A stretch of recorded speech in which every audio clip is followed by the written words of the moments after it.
Why NASCAR's $55 million gamble on original content could revolutionize racing or fall flat. Imagine calling a hotline and instantly ordering up a hit TV series like Netflix's Drive to Survive.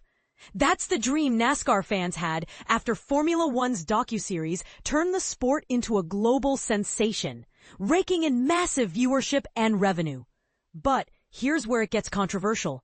Can NASCAR really replicate that magic? Or is their $55 million investment just a high-stakes gamble in a crowded streaming world?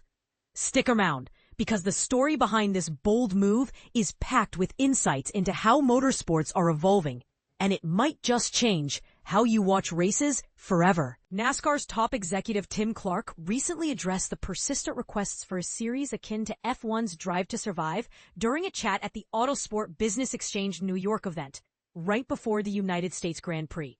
While NASCAR did launch their own Netflix offering Full Speed, it hasn't quite matched F1's explosive success. Nevertheless, after pouring in that hefty $55 million, the organization has seen substantial growth in their content efforts. Clark shared some behind-the-scenes details on the resources they're channeling into these productions, and his comments were laced with humor and honesty. He jokingly noted that he could easily lead a support group for fans of Drive to Survive, given how many calls he received urging NASCAR to create something similar. "Hey, have you considered making a Drive to Survive for NASCAR?" they'd ask. His witty retort, "Yeah, it turns out all you need to do is dial 1-800-NETFLIX, place your order, and voila, they'll whip it up. Wish someone had told me sooner." But beyond the jokes, Clark revealed that NASCAR has committed significantly to original content, arguably more than any other area of their business over the past 6 years or so. Early in 2023, they unveiled a state-of-the-art $55 million production studio in Concord, North Carolina. This facility isn't just for live broadcasts. It's a hub for crafting compelling original stories. Around the same time, they brought in John Dahl, a veteran from ESPN who co-created the acclaimed 30 for 30 documentary series alongside Connor Schell and Bill Simmons. They've also collaborated with Connor's production company, Words and Pictures. Clark proudly declared that 2024 is shaping up to be NASCAR's most triumphant year yet in terms of original content. They released Season 2 of Full Speed on Netflix, along with American Thunder, a cross-series epic from NASCAR to Le Mans on Amazon, and a documentary on legendary driver Dale Earnhardt, also on Amazon, which became one of the platform's top-performing sports docs. To put this in perspective, think of these shows as the emotional glue that draws viewers in. Clark explained that motorsport stories need to go helmet off, meaning they reveal the human side of the athletes, building a deep personal connection. These drivers are elite performers, the absolute best at their craft. And what they achieve on race day is thrilling enough to make fans curious about their lives off the track. By leveraging original documentaries, social media clips, and everything in between, NASCAR aims to evolve their product and keep audiences hooked. As a quick refresher for newcomers, Clark serves as NASCAR's Executive Vice President and Chief Brand Officer, a position he stepped into in 2024 following a reorganization of the sanctioning body. His insights come at a time when NASCAR is chasing the massive success F1 has achieved through its U.S. market expansion. Since Liberty Media took over F1 in 2017, they've overhauled promotion strategies, ramping up social media to attract younger crowds and opening the paddock to fans via Drive to Survive. This approach has paid off handsomely with soaring viewership and profits.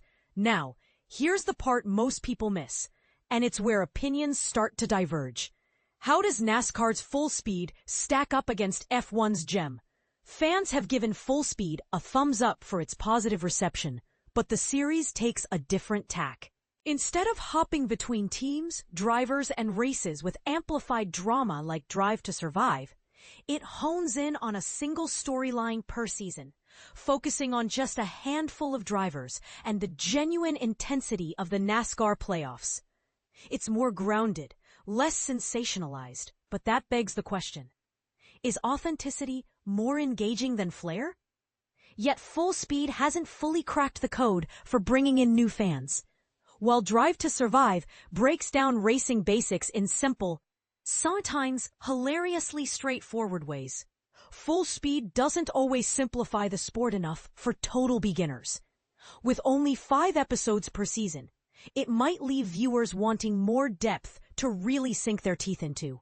For example, imagine trying to follow a complex playoff system without extra context. It's like jumping into a movie sequel without watching the first one. Despite these hurdles, Full Speed made a splash upon release, landing in the top 5 most-watched shows in the US and Canada, and even cracking the top 10 in the UK. Season 2, released earlier this year, shows promise, but it still lags behind Drive to Survive's momentum. With F1 5 seasons ahead, NASCAR has plenty of room to catch up, and perhaps surpass them with their authentic style. But here's where it gets controversial. Should NASCAR lean harder into drama and accessibility, risking their real vibe, or stick to their strengths and let viewers discover the sport organically? It's a debate that could reshape motorsport storytelling. We want your opinion. What would you like to see on motorsport.com? Take our 5-minute survey. The motorsport.com team. And speaking of opinions, what do you think? Is NASCAR's approach to original content the right path forward? Or should they copy F1's formula more closely? Do you prefer gritty realism over Hollywood-style drama in sports docs? Share your thoughts in the comments. Let's debate it. Do you agree that emotional storytelling is key to fandom? Or is pure racing action enough? We'd love to hear from you.